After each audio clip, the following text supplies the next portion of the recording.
नाज़रीन इकराम, नवाज शरीफ के लंदन में गिरफ्तारी। नवाज शरीफ और मरियम नवाज पूरी आले शरीफ को लेकर न सिर्फ लंदन बल्कि बरतानिया से भाग निकले और यूरोप के बाद अमेरिका की यात्रा की तैयारियां हो रही हैं। क्या वो वापस मुड़कर लंदन नहीं जाएंगे? और रात गई यह खबर जंगल में आग की तरह फैल चुकी, क्योंकि अरशद शरीफ के बहिमाना कत्ल और इमरान खान पर कातलाना हमले के ताने बाने नवाज शरीफ से मिलने लगे। और इसके बाद नए आर्मी चीफ की तैनाती के हवाले से शेख रशीद ने बड़ी अनहोनी कर दी और बड़ा वाज़ेह कर दिया है आइंदा का ये लाहे अमल है और आने वाले 3 साल क्या होने वाले हैं। नाज़रीन इकराम, एक जानब तो मुल्क में अहम तरीन तैनाती की खबरें और जो कंट्रोवर्सीज हैं, जो इस वक्त जितने मुंह हैं उतनी बातें हैं, बहुत से दावे, बहुत से इंकशाफात, बहुत से फड्डे, और ऐसा लग रहा है कि जमान पार्क में सुकून है। बनीगाला में इस वक्त हू का आलम है, लेकिन बेचैनी जो है वो जमान पार्क और बनीगाला के बासी को बेचैन करने वालों में पाई जा रही है। इस वक्त चैन से कोई बैठा है तो वो इमरान खान बैठे हैं, क्योंकि इमरान खान को गिराने वाले आपस में लड़ पड़े हैं। नाज़रीन इकराम, इस सब के अंदर अरशद शरीफ शहीद के हवाले से जो मुस्लिम लीग नून के तर्जुमान और फिर नून लीग कहती है कि ये हमारे तर्जुमान नहीं है। फिर नवाज शरीफ के करीबी तस्नीम हैदर ने एक प्रेस कॉन्फ्रेंस की और इसके हवाले से 2-3 चीज़ें की। इन्होंने अपनी सिक्योरिटी और प्रोटेक्शन मांगी। इससे पहले नवाज शरीफ केस करते वो खुद लंदन के अदालत में चले गए। ये भी बात की जा रही थी कि वो जराइम पेशा फर्द है। नॉर्मल केसेस में ऐसा होता है कि जराइम पेशा फर्द को अहम नहीं समझा। फवाद चौधरी ने कहा कि बंदा मरवाना था तो जराइम पेशा फर्द के पास से जाना था, आपने कौन से कुछ पढ़वाना था। अब तस्नीम हैदर ने दावा किया है कि 2 से 3 दिन में नासिर भट्ट और नवाज शरीफ गिरफ्तार हो जाएंगे। नवाज शरीफ और नासिर भट्ट ने अरशद शरीफ को रास्ते से हटाने की जिम्मेदारी दी। और इस सब के अंदर मीटिंग के हवाले से जो सबूत वो बाकायदा तौर पर इस वक्त हासिल तो नहीं है, लेकिन मेरी शिकायत को संजीदगी से लिया जाए। पुलिस ने कहा कि मेरी गवाही ही काफ़ी होगी। इस मुल्क में शख्सी गवाही को समझा जाता है। इस शख्स को भी पता है कि मेरी गवाही कैसी होगी। इस सब में ज़ाहिरी बात है कि नवाज शरीफ को इनका तारुफ भी गुजरात के डॉन के तौर पर किया गया। नवाज शरीफ को सिफारती पासपोर्ट जारी हो चुका है। नवाज शरीफ के साहबजादी भी साथ मौजूद थी। नवाज शरीफ की तबीयत इतनी ख़राब है कि वो वतन वापस नहीं आ सकते। वो इश्तिहारी हैं, भागे हुए हैं, पाकिस्तानी अदालतों को धोखा देकर बैठे हैं।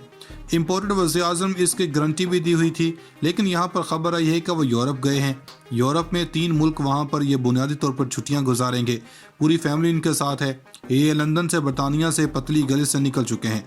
3 दिन सैर सपाटा करेंगे। 3 मुल्कों में 5 से 6 दिन गुजारेंगे। नाज़रीन, बहुत से सवालात भी खड़े हो रहे हैं, जैसे शहबाज शरीफ की बीमारी अचानक ठीक हो गई, समरी के इंतजार में ठीक हो गए मगर समरी ना आई। इस पर भी बहुत से सवालात खड़े किए जा रहे हैं। इतलात हैं कि नवाज शरीफ ने अमेरिका भी जाना है, क्योंकि इनका इलाज है जो अमेरिका में ही हो सकता है। यानी पहले वाली बीमारी का इलाज अमेरिका में ही हो सकता है। इसका मतलब है कहीं ना कहीं दाल में कुछ काला है। अचानक एक इल्ज़ाम लगता है मुल्क के अंदर कि वहाँ पर कत्ल की जिम्मेदारी हुई। वो खुद पुलिस के पास जाता है और वो कहता है कि पुलिस ने मुझे कह दिया है आपकी गवाही काफ़ी होगी, 2 से 3 दिन में गिरफ्तार कर लेंगे। नासिर भट्ट गिरफ्तार हो सकता है। नासिर भट्ट इस वक्त लंदन में ही है और इन्होंने लंदन की पुलिस स्टेशन में इस शख्स के खिलाफ रिपोर्ट दर्ज करवा दी है। हैरान कुन तौर पर नवाज शरीफ ने नहीं बल्कि इसने करवाई है।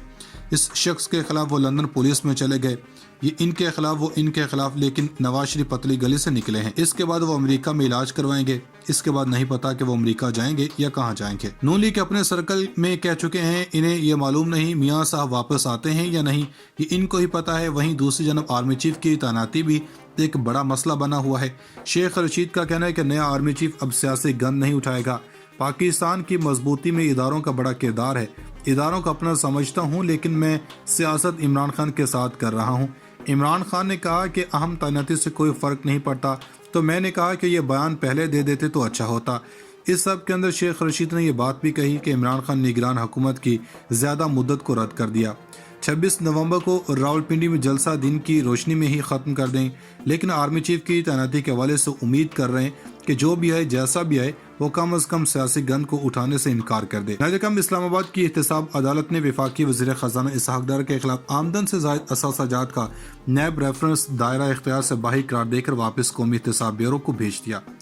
इस्लामाबाद की एहतसाब अदालत में इसहाक डार के खिलाफ आमदन से ज़ायद असासाजात केस में जज मोहम्मद बशीर ने वज़ीर ख़ज़ाना इसहाक डार समेत दीगर 3 मुलज़मान की बरियत की दरख्वास्त पर महफूज शुदा फैसला सुनाया।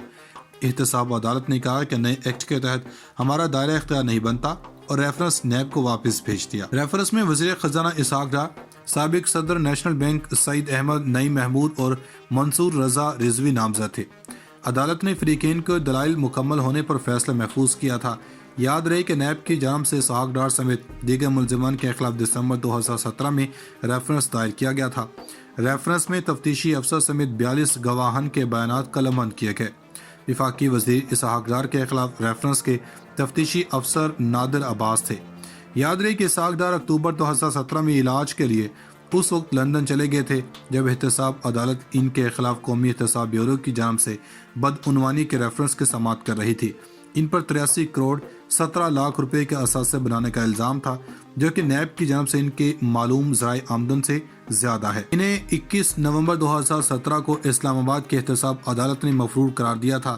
اس سے قبل عدالت نے اسحاق ڈار کے accountant general of Pakistan revenue والے اکاؤنٹ کے علاوہ ان کے دیگر اثاثوں، جائیدادیں، بینک اکاؤنٹس اور پاکستان اور بیرون ملک سرمایہ کاری کو منجمد کرنے کی توثیق کر دی تھی۔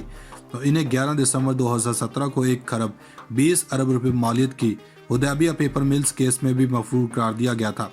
خیال رہے کہ 23 ستمبر 2022 کو احتساب عدالت نے مسلم لیگ نون کے سینئر رہنما اسحاق ڈار کو اشتہاری قرار دینے کے حوالے سے مقدمے میں درخواست منظور کرتے ہوئے دائمی وارنٹ گرفتاری معطل کر دی اور انہیں گرفتار کرنے سے روک دیا تھا۔ وکیل نے اسحاق ڈار کو گرفتار کرنے سے روکنے کی استدعا کرتے ہوئے کہا تھا کہ ان کے موکل ایئرپورٹ سے سیدھا عدالت آئیں گے، لہٰذا ان کی گرفتاری سے نیب کو روکا جائے۔ بعد ازاں 26 ستمبر 2022 کو اسحاق ڈار 5 سال کے بعد لندن سے واپس پاکستان پہنچ گئے تھے۔ یاد رہے کہ اسحاق ڈار اکتوبر 2017 میں علاج کے لیے اس وقت لندن چلے گئے تھے جب احتساب عدالت ان کے خلاف قومی احتساب بیورو کی جانب سے بدعنوانی کے ریفرنس کی سماعت کر رہی تھی۔ ان پر 83 کروڑ 17 لاکھ روپے کے اثاثے بنانے کا الزام تھا جو کہ نیب کی جانب سے ان کے معلوم ذرائع آمدن سے زیادہ ہے۔ انہیں 21 نومبر 2017 کو اسلام آباد کے احتساب عدالت نے مفرور قرار دیا تھا۔ اس سے قبل عدالت نے اسحاق ڈار کے accountant general of Pakistan revenue والے اکاؤنٹ کے علاوہ ان کے دیگر اثاثوں، جائیدادیں، بینک اکاؤنٹس اور پاکستان اور بیرون ملک سرمایہ کاری کو منجمد کرنے کی توثیق کر دی تھی۔ تو انہیں 11 دسمبر 2017 کو 1 کروڑ 20 ارب روپے مالیت کی حدیبیہ پیپر ملز کیس میں بھی مفرور قرار دیا گیا تھا۔ خیال رہے کہ 23 ستمبر 2022 کو احتساب عدالت نے مسلم لیگ نون کے سینئر رہنما اسحاق ڈار کو اشتہاری قرار دینے کے حوالے سے مقدمے میں درخواست منظور کرتے ہوئے دائمی وارنٹ گرفتاری معطل کر دی اور انہیں گرفتار کرنے سے روک دیا تھا۔ وکیل نے اسحاق ڈار کو گرفتار کرنے سے روکنے کی استدعا کرتے ہوئے کہا تھا کہ ان کے موکل ایئرپورٹ سے سیدھا عدالت آئیں گے، لہٰذا ان کی گرفتاری سے نیب کو روکا جائے۔ بعد ازاں 26 ستمبر 2022 کو اسحاق ڈار 5 سال کے بعد لندن سے واپس پاکستان پہنچ گئے تھے۔